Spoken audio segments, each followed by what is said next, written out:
All right, man. Here we go. Hey, y'all. How you doing? As you can tell, I am not the man, the myth, the legend, the greatest host ever, Paul Ryan. But I am here as a backup, Brendan Fergie Smith. And it's always gonna be a wild time. Whenever it's just us, but of course we have a guest here. But before we get to that, Mike, how are you doing? I have a cold or a flu going, so that's fun. So, that's good. Also, I just want to say we lost a loved one in the family yesterday. It's a good thing. He was not doing well. So, we're happy about it. It's not a sad thing, but I just want to send love to him. He lived an amazing life. He died in his 90s, like 95, 96 years old. He was going to the gym in like 92, 93. So, it just nobody's sad about it. Everybody's happy that he's able to pass on. He was not doing well the last year, so it's a good thing. But I just wanted to shout him out and say we love him and we'll miss him. Selfishly, we wish he was back and healthy and everything, but we're all happy that he's been able to pass on. So now with that sadness out of the way, it's Cap Day. Let's go. Mike, where can we find you on X? What is mine? CD Piglet. Yeah, at CD Piglet, guys. Nice and easy. Whoa, this is gonna be. If you couldn't tell, we have not done an episode in a good little while. Yeah. I'm Brendan Smith. You can find me at Brendan_Smith26. Well, with Regency only a couple weeks away, it's a week away now. There is no better time now to do our annual salary cap and free agency episode. Our guest tonight is the only guest to make multiple appearances on this show, and that is by design. He is hashtag Cowboys Nation's salary cap soldier, proud veteran, and my go-to resource when I have a question about the Cowboys salary cap. Make sure to follow and salute on X. Ladies and gentlemen, back for the third time. Oh, so it is third time. Third time, please. Welcome Frankie Kenneth to the show. Frankie, how are you? Hey, great. I'm feeling great, and it's it's always humbling that you guys keep inviting me back, and I always have fun with these things. And whenever we can talk Cowboys and not beef with each other because we disagree with things that are happening, it's always a good thing. So thank you all for having me. This is my first time meeting you, but I've always loved our talks we've had on X or Twitter. But speaking of that, where can we find you on X? So my handle is right there, like same as the screen. It's Frankie Kenneth L. One word, no spaces. And that's where you can find me. Sounds good. Okay, and so if you want no toxic Cowboys talk, like there's not going to be toxic, there's not going to be hate, there's not going to be the BS. Frankie don't do all that. We're talking logic, we're talking numbers, we're talking smarts. He is the go-to guy for that, 100%. Honestly, I can't agree more with that. That's completely correct. So March 13th is the official start to free agency, and us Cowboy fans know that Cowboys front office typically makes moves in June. So we always get to have a blast in spring. Well, with the increase of salary cap, anything can happen. So Frankie, tell us, as of today, how much salary cap does Dallas have without making any cuts or restructuring any contracts, even though they already restructured Martin? Yeah. So just for a point of reference, there's several sites that you can look at, and it kind of they do a good job of putting out a lot of the cap information contracts. The two go-to sites that you can go to is Over the Cap, so credit to them, and then Spotrac is also good. Now, I have an affinity with Over the Cap. That's my go-to. I do use Spotrac for some certain things. But I find that the tools that I find at Over the Cap are a little more user-friendly for me.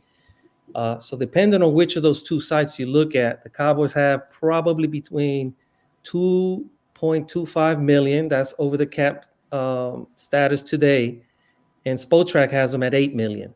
So if you were to go halfway there, they got between 2 and 8. So let's say they got 5 million. And the reason those numbers are fluctuating that way is both sites count different parameters. For example, I don't know if Over the Cap is using the 51 off-season roster limit. Maybe they'll flip the switch tomorrow actually on the 15th when the calendar year starts, or 13th. They may do that because so as of right now, they're still probably going on the full roster, the full 53 roster. Well, during the off season, you only count the top 51 contracts. So that may be why the two sites are different. Maybe Spotrac is counting them, over the cap is not, or vice versa. I don't know. But I do know that across both sites, the numbers fluctuate. Spotrac's numbers tend to have a higher number across the board. So if you're a optimist, say you got 8 million of cap, right? And if you're a realist like we are, we'll say we got 2 million. Yeah, we're not going to use that much anyway. But if we were, let's say in a hypothetical land, maybe this year is different. They did trade for a couple guys last year. Let's not kill them before the stuff starts. They got Gilmore and Cooks, and everybody was excited last year. So maybe they'll do something. There was a cap increase for everybody. It kind of shocked everybody, gave everybody like 10 plus million more than they thought they were going to have. Did that increase for Dallas give us any leeway to make moves other than, signing re-signing the big guys we have, maybe going out and get people? Well, it did. What it actually did, even before they had to make any moves, it put them closer to being out of the hole. Because before this projection, the Cowboys were about 22 million under the hole to start the season. With the 13 million extra that the cap came in, it put them at barely 11 million under the hole, and then with Zach's restructure, they were able to get back into the green and be cap compliant, as I call it, and now they can actually begin the year without. They don't need to make any more moves, but of course, it's probably some easy roster gymnastics, as I call it, that they can do to get us even more money. Because right now, 2 million, let's say, it's that's not going to buy you anything. Yeah. You tell me, I can get a backup punter for that. Like, what are you talking about? We can make moves. Yeah. I've been brainwashed. We need to re-sign our snapper. So that there it goes. Yeah. There goes that money right there. Well, speaking of contracts, how many years and how much per year do you expect Dak and CD to get? Of course, like different wise. So you mean CD and Dak? Well, like of course, like there's separate contracts. Well, so I'm of the opinion. Let's do Dak first. I know there was a tweet from Spotrac actually that did a projection or an estimate on his contract. I want to say it was 3/120 or 180. I'm sorry, 3 for 180 for 60 mil at 60 mil average. And I retweeted that with my opinion, which is that is not what I anticipate his contract would come in at, for two reasons. One is it doesn't meet the 5-year minimum to give. So let me backtrack a little bit. Okay, if you look at all the top 10 quarterbacks in the NFL that have done an extension since Dak did his, all of those market setting quarterbacks, like the next guy to come up, boom, he resets it, bumps it up. The next guy bumps it up, bumps it up. Every one of those quarterbacks gave their team 5 years of control. That's how they came in. That is the negotiation that it took to get them to reset the market. So if Dak were to do, let's say, just a 3-year deal, then the concession he has to make, or I anticipate the team is going to require, is that he won't reset the market.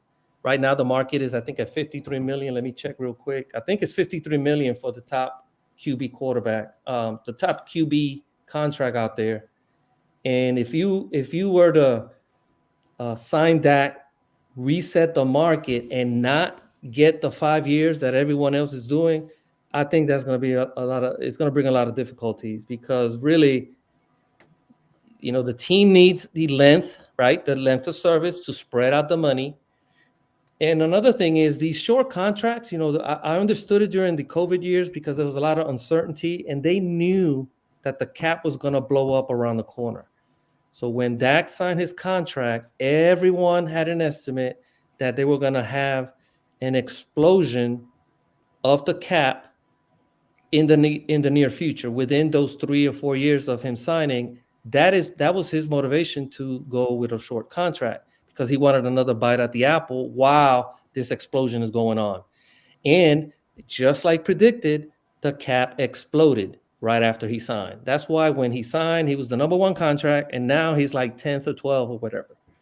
So now that the explosion has happened, and it's gonna probably increase for another year or two, and then it's gonna plateau. It's gonna you're always gonna have an increase, but it's not gonna be these double digits, these record-breaking ones.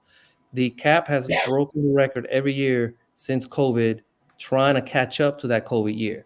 Well, this year it seemed like they wanted to just pull off the Band-Aid, and they let the money flow. So I believe that a fair contract for Dak would be 5 years at $60 million. And if you look at all the top setting contracts, that $60 million is mildly interesting. That APY, you don't really, you should not be concerned with that all that much. What you have to be concerned is the contract structure, the way the cash is flowed out, and then the outs, right? The guaranteed money, how much it is, how much it isn't, what is fake, what is funny money. So if you were to use, let's say, the current top 2 contracts for quarterbacks, we have Joe Burrow, who's the top. He's at $55 million a year. Now that $60 million that was projected out there, I think is a little high. A $5 million bump is probably going to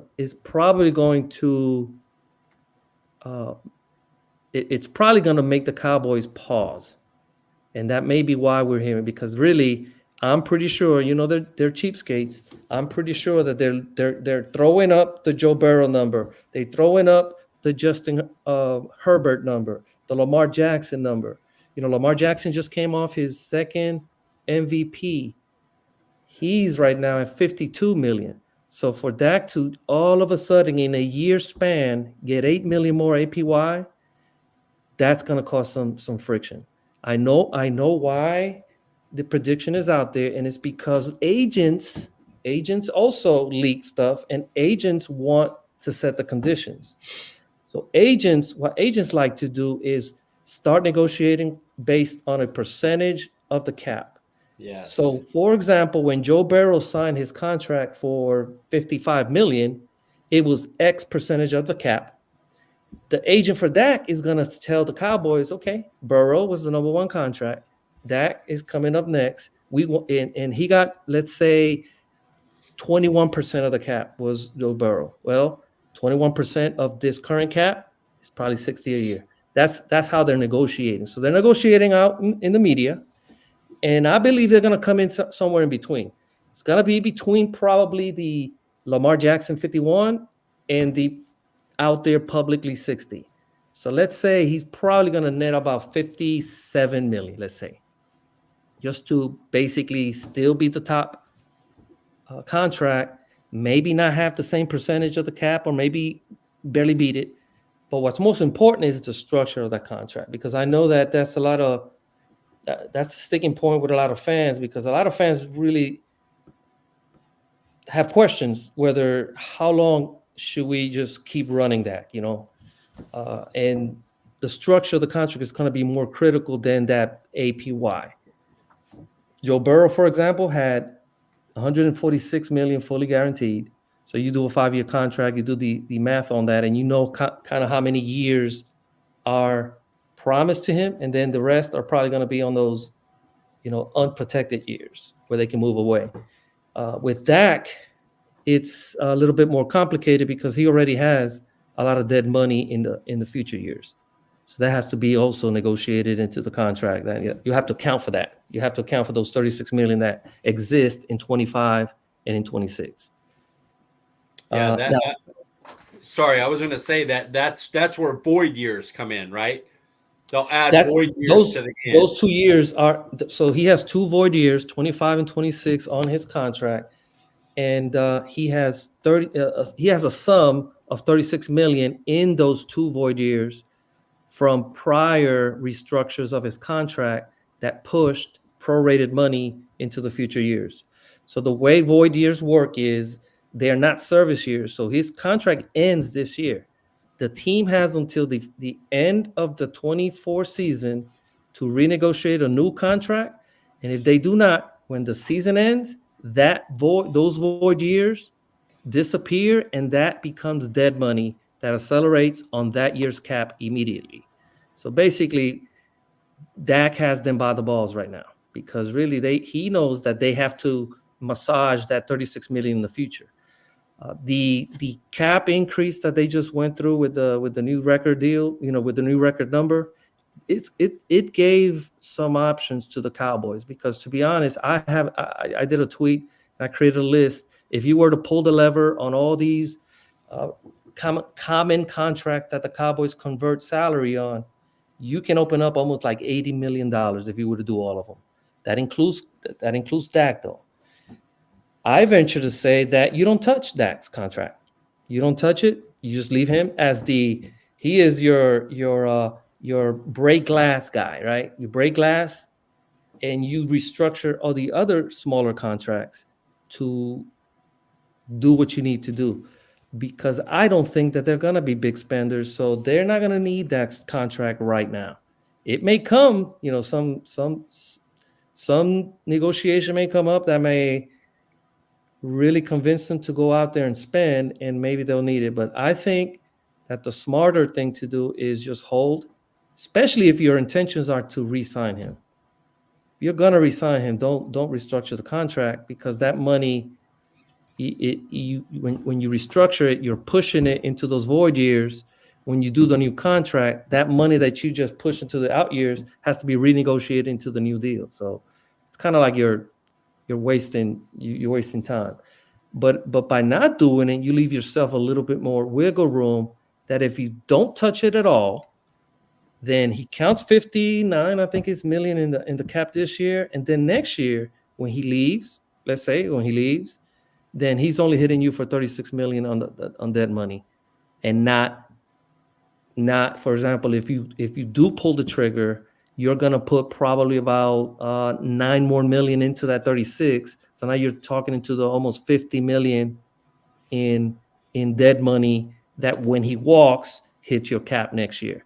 Now teams these days are not as concerned with pushing money into the future like that, because they know that the cap is blowing up. But the Cowboys, they're very sensitive with that stuff. They're very sensitive with it. I think you answered the next question about Dak on a 3-year deal. So I was going to ask, you were kind of talking about it. Jane Slater reported that Dak may not come, that the contract may not come up till August. Is there a benefit to waiting to give Dak a new deal at all? Not fiscally. The only thing that I can, so first of all, that is more in line with their history, to be honest with you. If you really look at the history, not the history with Dak, but the history with paying big players. With Dak, they actually signed him, I think this week, 4 years ago or 3 years ago, whenever that was. It was like in March, early March timeframe, right before we needed to go into the new year. Because remember, he had that second tag, and they kind of needed to get around that, and get it off the books. Now the situation with them, they typically always do big contracts right before training camp. Then they have the little big the big press conference in the Oxnard. So that kind of follows their past protocol. But fiscally, there is no benefit. It's not going to give them any more money, any less. Actually, depending on what they do with his contract now, it restricts him from having that relief for free agency, even for the draft class. So fiscally is tying your hands. The benefit you get is you get it over with. It's done. We get this cloud, this dark cloud over our heads, out the way. Dak doesn't have to play in a prove it year, and this what's that called, like a lame duck status, like everyone else. And we in Twitter don't lose our minds because he ain't been signed, and every bad pass he has, see, I told you he shouldn't. And every touchdown he makes, oh, there it goes. That's another $1 million. That's more money. They should have paid him, because you know how it's gonna go. So that's the only benefit I see, is that you get it over with, and you kind of like take that distraction away from the season and from Dak's shoulders. Go ahead, Brendan. Well, we're just gonna keep talking big contract after big contract here for, I guess, a little bit. But so just going off of that, but what do you think would be beneficial for Dallas to go ahead and give Micah his new contract now, or just wait till next year? Yeah, I know. I said this on Twitter too, and people looked at me all cross-eyed. But I'm going to speak from a perspective of a team, and teams do not pay first rounders after 3 years of service. They voluntarily do not do that. The only players that typically get paid after 3 years are the ones that hold out, and they're on teams that their presence is such that the team caves. Hint, hint. Remember Zeke. Zeke is the last player the Cowboys ever played after 3 years of service, and he's first rounder. So I'm not a fan of doing it, to be honest. And the reason is this salary caps, the rookie salary table. The way these rookie contracts work is it gives the teams huge leverage in the cap for those first 4 years that the player is under contract. The 5th year is what then the balloons up, and that can balloon up like Micah, because Micah had the highest level of increase you can with a 5th year option, because he was a 2-time All-Pro, so it gave him the highest 5th year option available to his position, which is like $21 million, I think it was. So I'm not a fan of doing contracts after the 3rd year. The league is not a fan of doing contracts after the 3rd year. And because this cap has been blowing up, players have come around and they're not insisting on getting paid after the 3rd year. If you notice that CD didn't cry, he didn't hold out. He knew that come a year when he blows up in the stat sheet, that's like a Brinks truck backing up to his driveway. So I don't anticipate Micah's contract coming in this year. I really do not. I would be very, very, very surprised if the Cowboys paying him this year. Well, we talked a lot of big contracts. Is there a low-cost guy you'd like to bring back on Dallas? Somebody who's one of the lower-end contracts? So the team has so many holes that you got to really look at what, we're basically going to be penny pinching with this roster. There's really so many free agents, and the uncertainty of the future of the coaching staff really makes me wonder if they're going to be less inclined to bring back their old players, their expiring contracts, or maybe motivate them to do short 1-year deals even more. So guys like J. Lou, who was in his arrow was pointing up, during the season. He started out a little raggedy, probably, getting that foot back in football shape. But by the end of the year, he was really top 5 playmaker on defense. He was really performing. And so you got to switch our defensive coaching staff. What do guys like Al Harris, whose continuity there, say about bringing him back? He goes to Zim. I don't know what Zim's ideal player are. I know he likes length, just like some of those others. So maybe J. Lou is on the outs, because he likes brains. Yeah. Zimmer is big into got to be in the right spot all the time. Yes. Don't mess that up. Very much, very, very much. Particularly with some of the schemes, his players typically take between 2 and 3 years to nail down his scheme, and it's proven. If you look at his stars, they didn't start out, hot and playmakers. It's a mentally challenging scheme, and that concerns me a little bit, because I know that was a big struggle for this team, is the mentals. I don't think their football IQ was the best in that defensive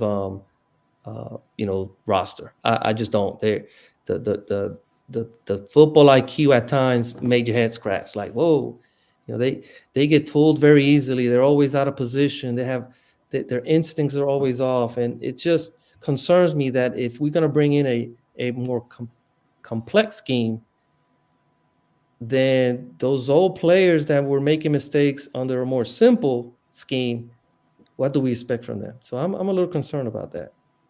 But if you were to, I think that's the first name that came to mind is J. Lou. I say, okay, because when you set low contract, because I do want others back, but they're probably, it's going to depend on what they're willing to kind of sign for. You got guys like Gilmore.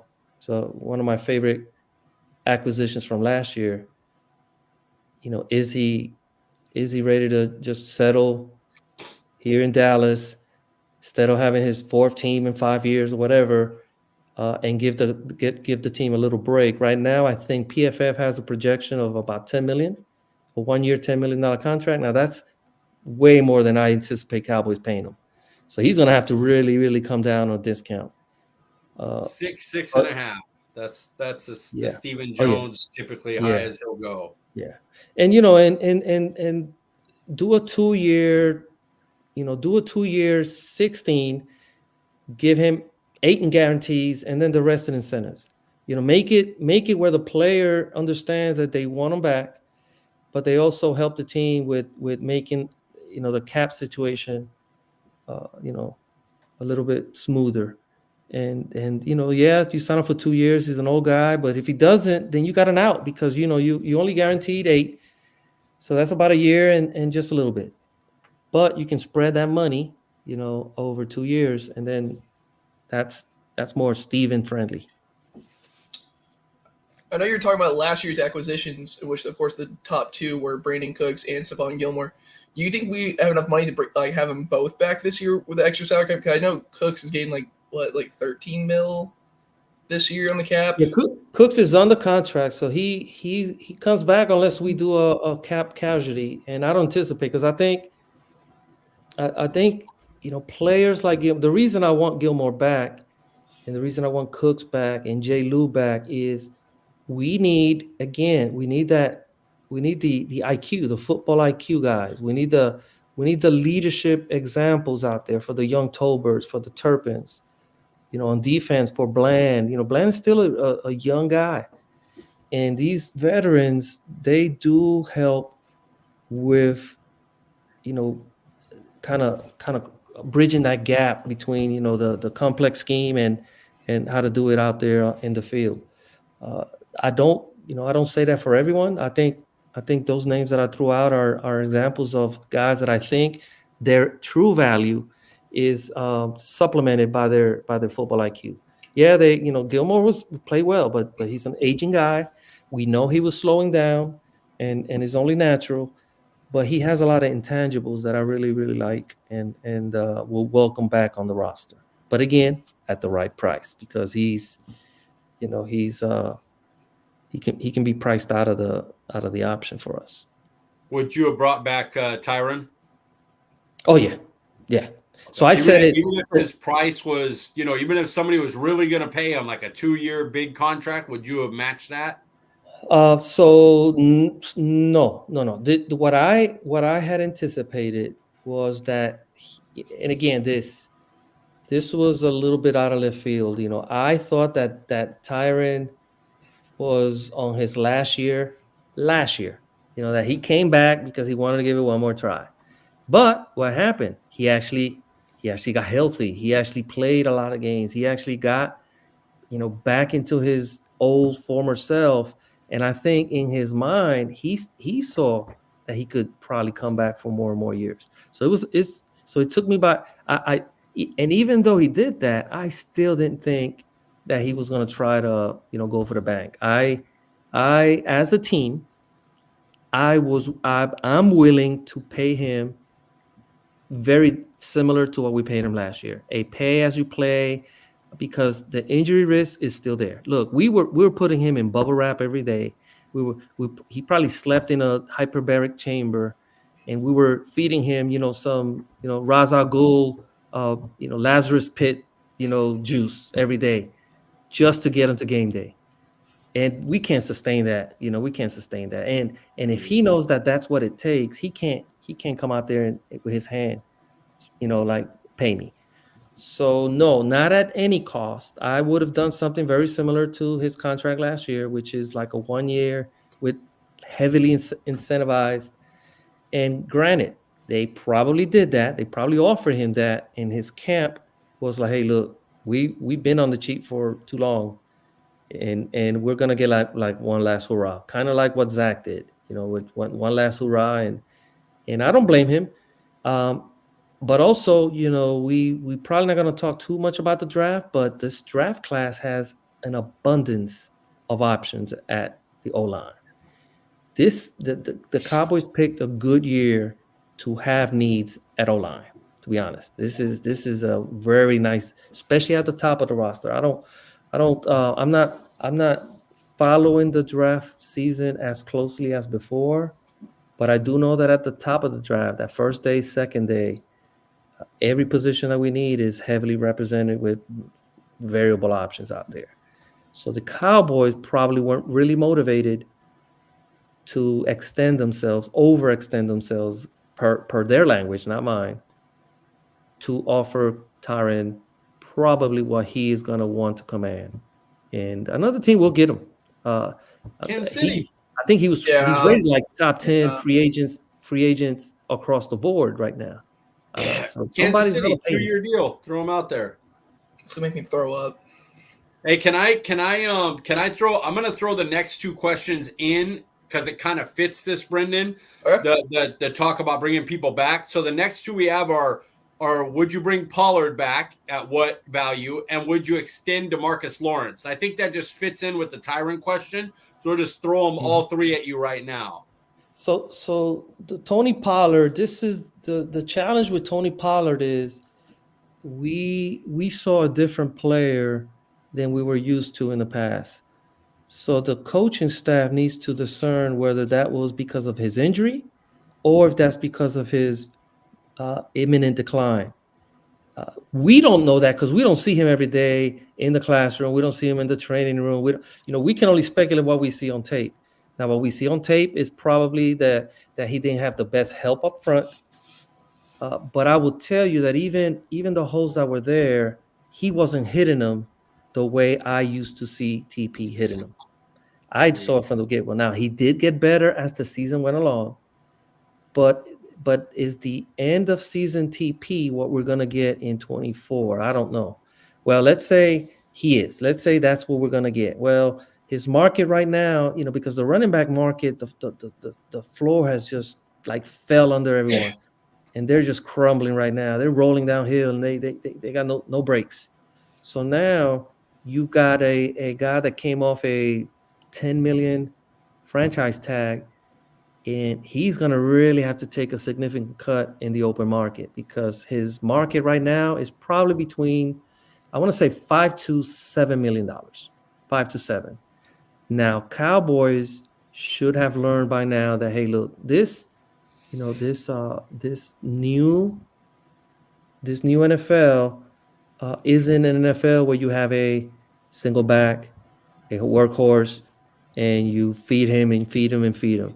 No, look, I'm perfectly fine with fielding a team that has two complementary backs, maybe two backs that handle like your full spectrum of what's needed out of a running game, and not overpay for the position, but still get the production that we're used to. Like basically the old way we used to use TP, but pay him similar to the old way we used to pay TP. Yeah. And because of that, it's going to be how much is he going to stay here for half the price? He was 10 million. You're probably going to throw 5 million at him. Is he going to want to do that? I think he probably will test the market first.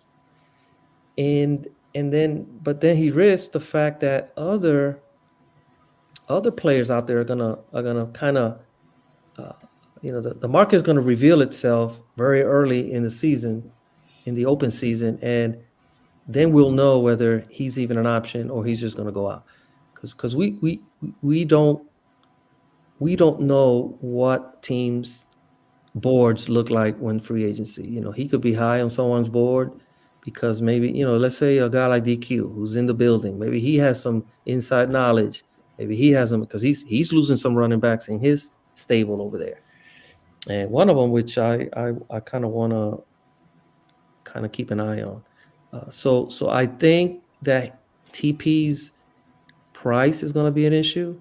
I don't necessarily have a problem with bringing him back because I see him as only one back in a complement of backs that I want to use. I don't want to use him like we used to use Zeke, and I really don't want to use him how he was used last year. I want to use him like he was used the prior years when Zeke was here, but round it out with a couple of more running backs that can spare everyone because he just plays better when he's not the full workhorse. He just does.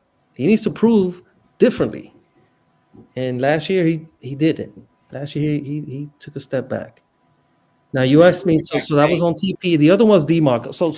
So Tank, I actually think we're right now we're kind of like in that time in a career that I saw Tyron last year. I saw Tyron last year going into his like, look, I'm giving this one more try, my last year, and I'm gonna go out and try to give it my best. That's how I see Tank. Tank has that 1 year left, 24 and 24. He's already aging. He's already past that 30-year mark. He's in a high collision. He thankfully stayed healthy this year. Is something that we've struggled with him in the past. He's found some second wind where he has stayed away from injuries. But I think he's just I think he's tired. I think he's tired. He's ready. And I think he does want that ring, so he's gonna give it another try. But I don't really see his agent like coming up to get paid. I could be proven wrong. Look at last year with Zach. Zach came out of the blue and he just held out. I don't think Tank will do that, but because I just see Tank as just kind of like at that final turn in the last lap of the NASCAR race, and he's just trying to take it home. Well, in terms of depth and free agency, do you think Dallas is going to lean more towards the offense or defense? Look, we have so many holes. I mean, you can alternate back and forth and still not fill up. So I have that as a toss-up. You got my number one and two key needs is O-line, right? You probably center because I don't think Biadasz is coming back. So I'll probably have center as my number one need because I don't want to mess with Tyler, right? So I want to address center in the draft, and then and then you flip it to the defense, and I got linebacker as the number one need over there, and then you come back to your offense and you go tackle, and then you go back on defense and you go DT. And then you go back on offense and you say, well, what's our depth in running back? Right now, we really don't have any. So now we got to go back to the defense and say, well, we only got two healthy cornerbacks. So I'm telling you, we have so many holes at starting positions. I'm talking about we cannot field a starting roster right now. That is a toss-up. You can literally just interchange. You should not lean heavily on one side versus the other. It should be very balanced and alternating.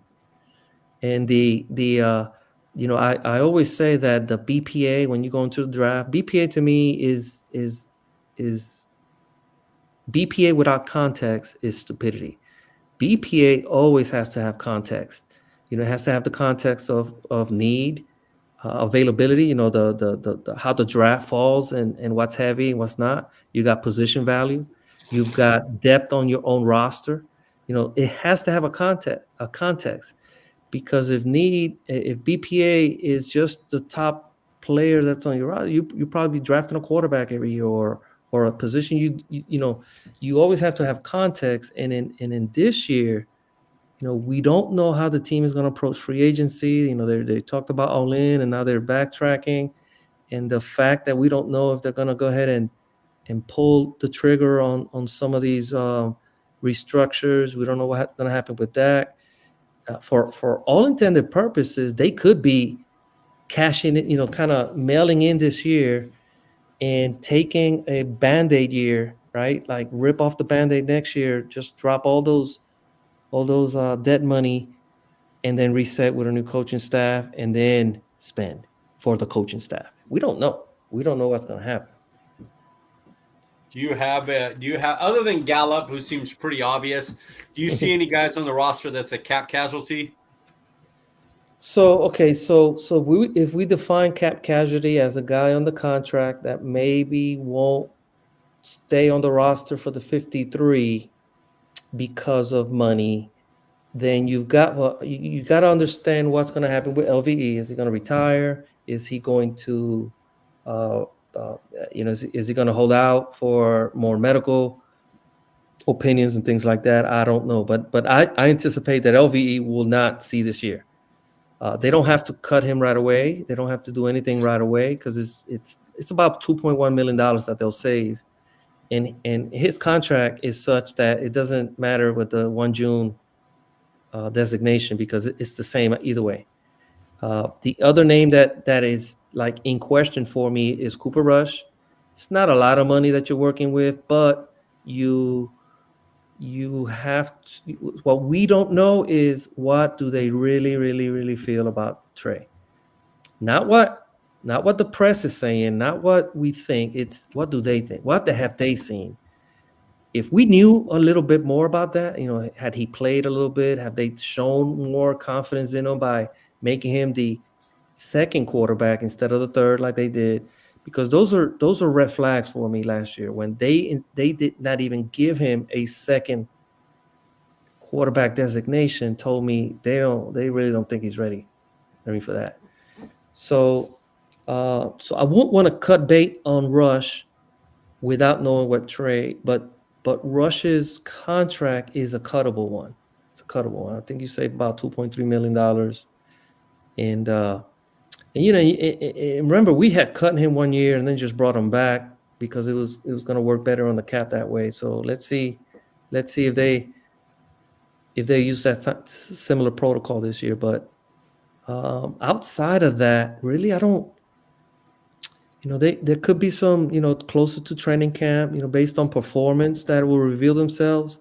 But by then, I'm more, and that's more because of performance, not necessarily for money. Because if it was for money, you would do it now to use the money.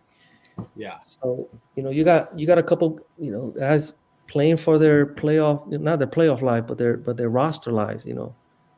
That no longer have their protectors here. You got Nashawn, you got, the. What's that? Well, Golston. You have guys that are on that fringe of the roster under the old regime. What happens with the new regime? But I think those are the two names that I kind of quickly, LVE, and he may make this decision for you because he might retire, or Rush, later. But both of those, I would just anticipate something later. Let's see how free agency goes. Let's see how this draft goes. Those decisions don't have to be made before the draft. And who knows? Maybe on draft day, Trey gets traded. We don't know. Yeah. Then you definitely need Cooper. But I don't see any more. Any names that jump at you? Nothing. I'm even gonna skip the June 1st cuts because really the only guy that they'd cut after June 1st is Gallup. That's the only one who's contract. Yeah, Gallup is a big difference. So Gallup, if you just straight cut him, that's the reason that report came out about go seek a trade. That's a courtesy. Look, they love the kid. We love the kid. I mean, we like Michael. Michael's, but number 13 just he needs a new start. I think he's having something that's not on the field that's holding him back. I just get a feeling that there's something that's not right with him, and I think on fresh start, a new horizon somewhere can maybe reinvigorate his career, and he can go back to at least 3/4 of his former self. But I don't think he's going to do that here. Brendan, stay on your question about free agency early in the year. But since we're talking about it, I want to add this one in right now. Do you see a value for Gallup in the trade market? Not as a trade, because his contract. So when you trade, you got to trade for his contract. And I don't think a team that knows that Dallas is on the outs with him is going to make it easy on the Cowboys and take the contract off them. No, that's just, they know that Tuesday, Wednesday, they're going to cut him. They're going to cut him. They're going to designate him post June 1st, because instead of 800,000 savings in a straight cut, by designating him as a post June, you save 9.8 million. So it's a lot of money. It's a lot of difference in money. So the money won't hit your cap. You can't spend that money until June 1st. But that at least gets earmarked for your draft class, for your late wave. And I think that because teams know that, Stevie Wonder knows they're gonna cut him. Why would a team? First of all, he didn't perform at a level where you're coveting him, right? He's not a coveted player right now. He's not. We had Jerry Jeudy barely get a 5th and a 6th, and Jerry Jeudy is a former first rounder. He has upside. There's more expectations of Jeudy having a market than Gallup. So if Jeudy barely got a 5th and a 6th, I don't think Gallup is going to get a bite at the apple at all. Agreed. Go ahead, Brendan. Sorry, I know I skipped ahead of you. No, you're good. You put up part perfectly because we're talking about Gallup. Well, I know I made a joke earlier about how Dallas is active in free agency, but do you think they could be like last year and be more active early? Because when we traded for Cooks and Gilmore, or do you think it's just gonna be we're just gonna do whatever we want? And I wish I could tell you. Now, last year that caught everyone by surprise. If we were, if they were to do what they did last year, I think it would placate a lot of fans that have doubts about their real, true buy-in into this year, or are they just mailing it in? If they at least do that, they really got great value. The surprise came out of left field, but what we think they're gonna do this year is not live up to it. So I'm always more of a pessimistic and let them surprise me than shoot high and then just set myself up for disappointment. So I don't think that they're going to be very active. They probably hated to give up those draft picks. They probably hated it. They're probably hating it right now. So to go back to the well, back to back like this, even though it proved to be a smart move, I just don't trust this front office that they're going to want to do that. All right, I'm going to combine the next two questions here. Which team has the most salary cap space? Which team has the least salary cap space?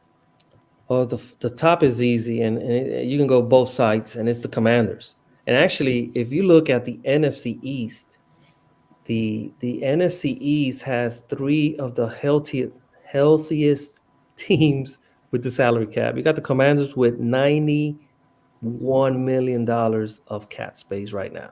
Insane. They could cover their open cap space can cover Russell Wilson's dead money right now. Damn. Yeah. Now the least, I think I looked it up. I think the least is the Chargers and the 2 teams that were really like down there in the. So it's if you were to go with over the cap, the Dolphins have $23 million in the hole today. Of course, they're going to probably restructure stuff over the weekend. And then the Chargers are at 21. This is over the cap numbers now. So the Dolphins, who had to make a tough call and not franchise tag Wilkins, who's one of their coveted, they just can't afford him. They cannot afford him. They would have had to put 23 million on the cap, and they're already 23 million in the hole. They just couldn't afford it. And they got a couple of decisions to make. Extending to is probably one of them, and things like that, and help them. Sorry about my nose, y'all. Damn, bro, you good? So the what is it? The gamut covers 91 million in the Commanders, down to 23 million in the hole for the Dolphins. That's how. Now the Cowboys come in there like we're at the bottom, 4th. We're like the 25th worst cap situation in the league. or eighth worst, I should say. Eighth worst, 24th best, however you want to say it. Now, the NFC East, you got the Eagles at 42 million of open space today, and then you got the Giants with 38 million. So both of them have over 35 million. So if you look at the Eagles, who lost some key players, I think I heard Fletcher Cox announce retirement. Maybe we know Yes. about Kelsey. They're gonna have to reload. They just lost Byard to uh, Kevin Bears. Byard to the Bears. Bears. So they really have to reload, and they got the money for it. They got the money for it. And So a real we're gonna GM hate that life. tries. Yeah, we're gonna hate life. I mean, you got 91 million for the Commanders, new owner, new coaching staff. They're gonna be big spenders, I think. Big spenders. We're just gonna see Dan Quinn bring everybody back from who leaves Dallas. That'll be the funny part. We're gonna see Dorrance Armstrong get like a big contract. Fowler, He'll Curse. probably have some pet cats. I mean, look at Curse. I don't think Curse is coming back.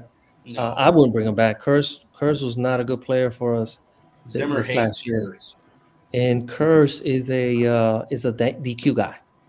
DQ rejuvenated his career, so he's gonna want to follow. Even though he's played for Zim before, Zim knows if he comes back, it's because Zim brought him back because he may know something we don't know. But I don't anticipate him coming back. But I think if he hits the market, DQ would throw a little offer at him because I think DQ loves him. Loves his leadership, loves his intangibles, and those things matter to coaches. Trust me, it matters. Yeah. Well, other than Dak, which NFL player do you think is going to sign the biggest contract this offseason? I think the first part of that question is more hopeful than anything. Well, we saw one of them, which is Chris Jones. That was basically the outside the quarterback market guy that I knew was going to break the bank. It was Chris Jones, and I didn't think he was going to do it this quickly. It's a credit to the Chiefs that they did it, but I thought it was going to be a little bit more contentious than that. But hey, again, winning teams, they don't second guess. But earlier you asked me about CD. I apologize, I didn't get around to CD, but I think the next biggest contracts out there are gonna be those wide receivers, whether it's JJ or CD. I think they're playing a game of chicken right now with the agents where, nope, I don't want to sign before you. Nope, I'll wait for you to sign, because agents do that. Agents want to, they want to have that rabbit out there, right? The carrot out there for the rabbit to chase, and the first one that signs, the second one's is gonna leave problem. So no one wants to set the market and then the other guy to reset it. So I think those are the two contracts that are gonna come in there. They're gonna probably average between 30 and 35, depending on the aggressiveness of the agents. But I think Tyreek's 31 million right now is gonna get eclipsed by both. I think both. I don't think CD will sign for less than 31, and JJ definitely won't. If you see CD's contract come in under 31, thank you, lucky stars, and hopefully it's a structured, very friendly. But I don't think so. He has a forget the agency he has, but they're no joke. Yeah, his agent's legit. Yeah. If you had a dream scenario, one offense, one defensive player for Dallas to bring in, who would you have? Okay, let's see. I think so.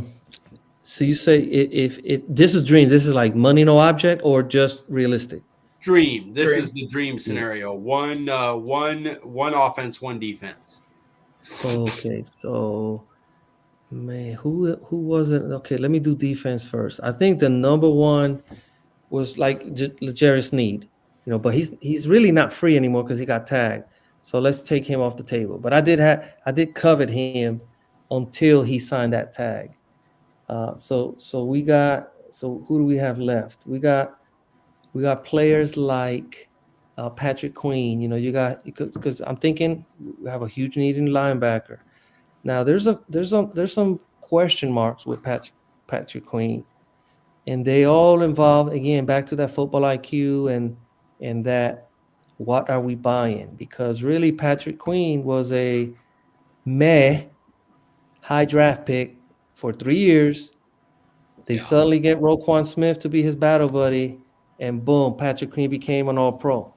He scares me. So what is Patrick Queen? Is he 2023 Patrick Queen with the All-Pro next to him, or is he, who are we getting? So there's a huge and I don't have Patrick Queen very highly coveted for the Cowboys. One is I think he's going to price himself out, so it made it easy for me. But I also have question marks about him,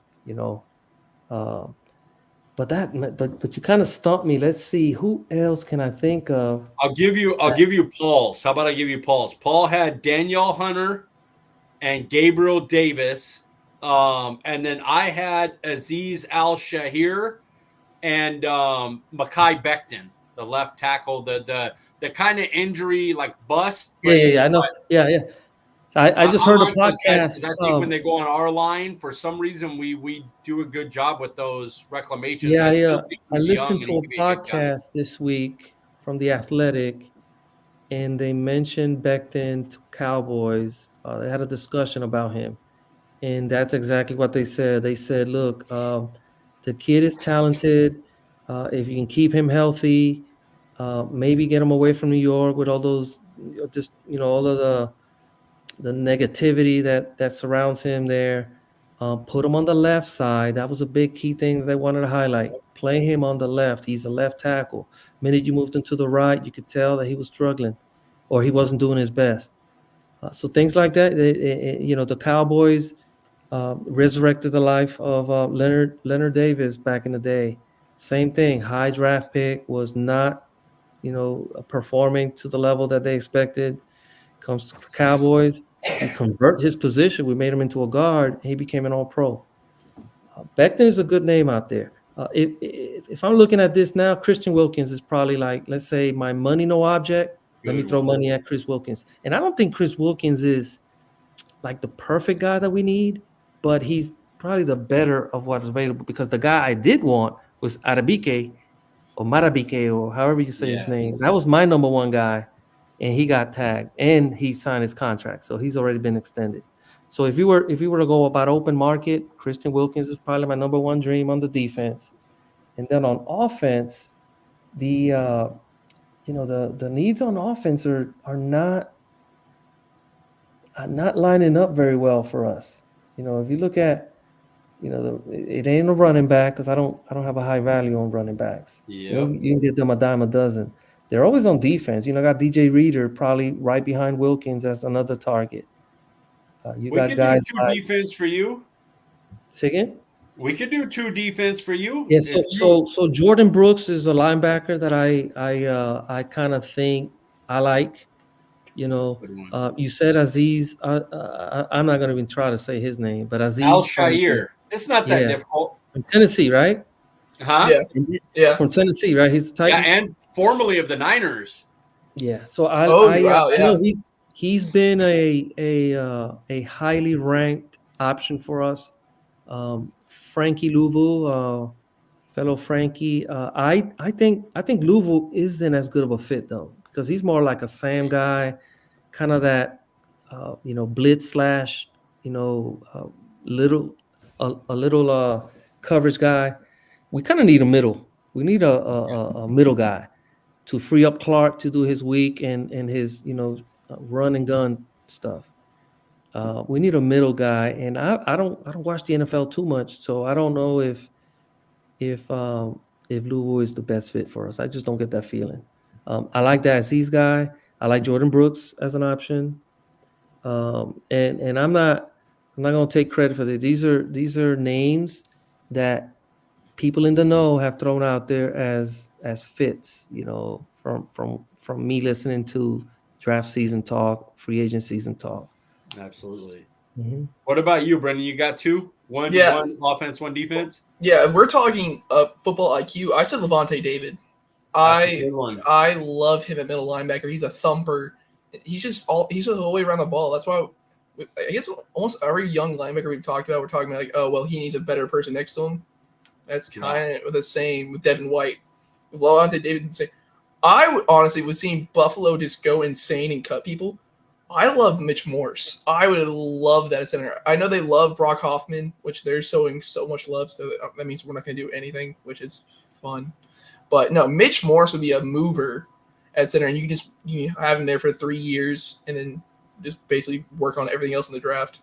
I like it. What do we got next? What about realistic?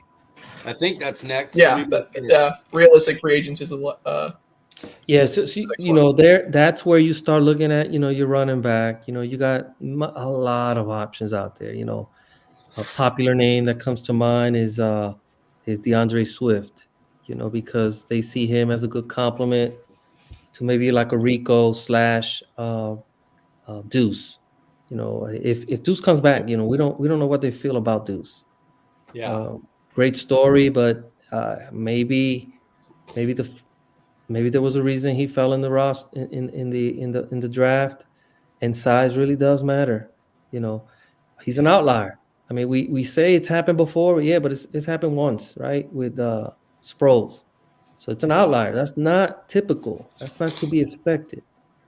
But I think that's what realistically we're gonna probably get a middle tier linebacker and a middle tier running back. When I say middle tier, is payment wise. You're thinking Bobby Carpenter and say Devin Singletary, something like that. Yeah, I like Deontay Foster. Tony Gibson is a name that came to mind. I like Deontay Foster. He was in the local team. I'm in South Carolina, so he was in Charlotte a couple years back. Guys like that, again, kind of like fill your running back room with a complement, not a workhorse, not a workhorse at all. Running back by committee all day.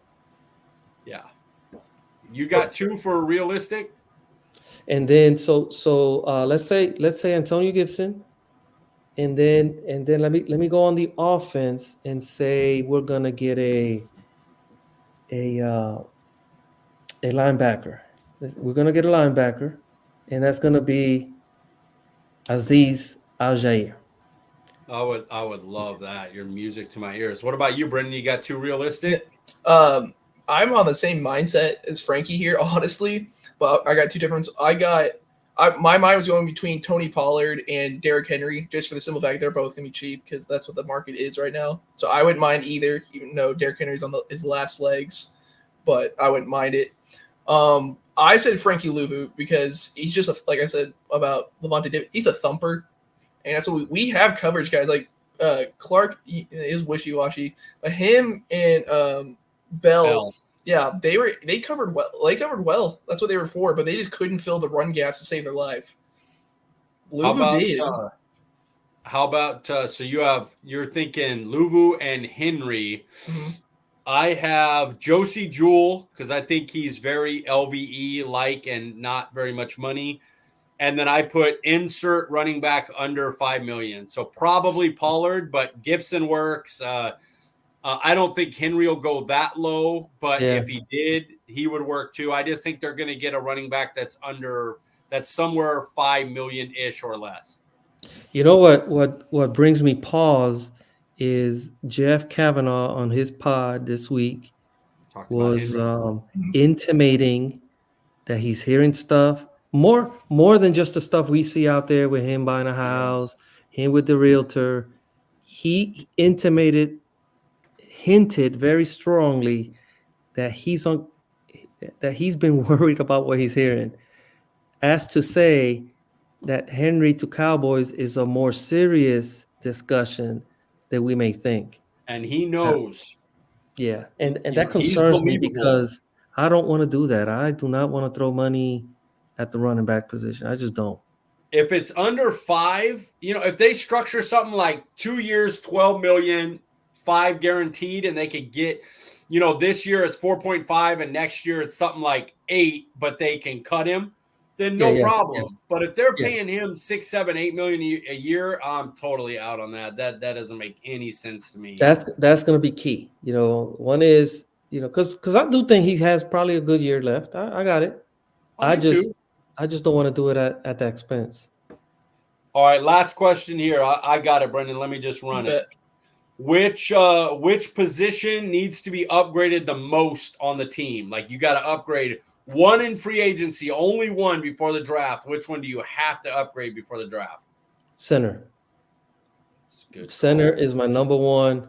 Now, hold on. You said it before the draft because I want to address center in the draft. So, okay, let's back up. Yeah, so I agree if with we that. have to, is linebacker.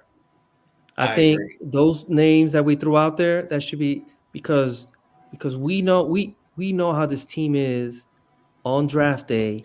If they have needs, they will overdraft. They will go out there for a low position value guy that they love, and they didn't set themselves up to do any different. They forced themselves in a corner by not addressing in free agency. So I want to address in free agency something that the draft isn't going to give me, because this draft is kind of weak when it comes to the middle linebacker needs that we have.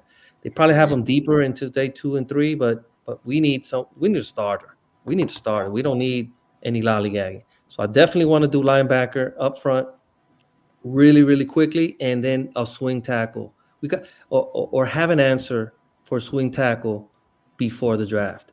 I don't know what that is. Is it moving Tyler? I want to know. Well, he's not a swing, but we just need to get a swing. I don't have any faith in Walesko. He's a hurt guy, and I don't know what they think about Awesome. Awesome didn't. I mean, he was a MIA all year, to my surprise, because I thought he had a little something. So, but I think if I had to give you one, it's give me Alzair. Aziz Al-Shair, yeah. Give me him, and then running back, and then I'm set.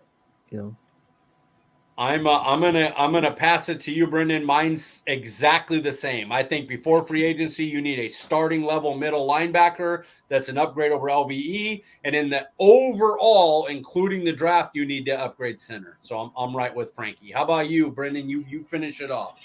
I'm completely the same. You can say nose tackle, but Dallas doesn't think any of it. My one goal for free agency is not signing anyone. Get Mozzie fat again. That's what that's why I want to start a hashtag or whatever. That's what I need. Is let him eat, literally. Yes. Make Mozzie fat again. That's gonna be the name of the episode. We gotta tell Paul. Dude, I'll change it. But that's it.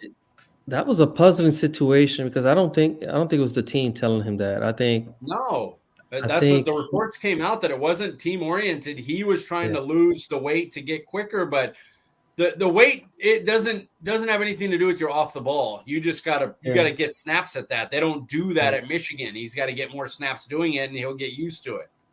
Yeah, I think the best thing that can happen for him, other than putting on that weight again, is that Zim can unlock a way to use that 2-gap kind of inclinations that he has into the scheme. And I don't know Mike's, and I think Paul, whatever guy he's bringing in for the line, I forget his name, but I don't know their I don't know their MO when it comes to that. I don't know if they like single gap, double gap, nose or shade. I don't know their techniques. The thing that's good about Zimmer is he will look at what they do well and adjust his scheme to that. As far as what they play. Yeah, I think they need to free up his mind to play faster. He's thinking too much out there now. Well, try to remove that out of the equation somehow. Make him play fast. Look at see the notes. Oh shoot, we're ending it. All right. That was fun, Frankie. I apologize for my nose. My nose is awful. I do not do cocaine or any hard drugs. I'm just sick. I know it looks like I'm a big old cocaine addict, and And I got something on the no, I just don't feel well. So I apologize for that. But I had to get on, man. This is like the best episode of the year for me. So Look, you in California. Don't try to fool us. We know. Weed. I smoke plenty of weed. Yes. But nothing harder than weed and alcohol. That's it. That was good. Look, I really look forward to these every year myself, actually. Again, I'm humbled that you guys keep bringing me back. I'm not the expert on Twitter or anything like that. I like numbers. I keep up with it a little bit, and I kind of know how to read the websites. That's basically it, you know. So I appreciate you guys supporting it intentionally too. We all know it was all intentional. Intentionally, it was all intentional. He didn't want to be on. He's a jerk. Look, I don't. Can he defend himself? Nope, he's not in the chat. I don't watch tape. You know, I'm not a X's and O guys. So I lean on something I do know how, and it's numbers. Well, we appreciate it, man. It's awesome. Yeah, you taught me something today. Let's see. I'm at City Piglet. Frankie, where can we find Kenneth you? L. Brendan? At Brendan_Smith 26. There we go. All right, Charles. Look at me. Look at me ending it. It's I'm because so I'm sick and I need to get my medicine. I'm so proud of you. All right. We'll see y'all next time. Gonna get Willie pipped. Golly.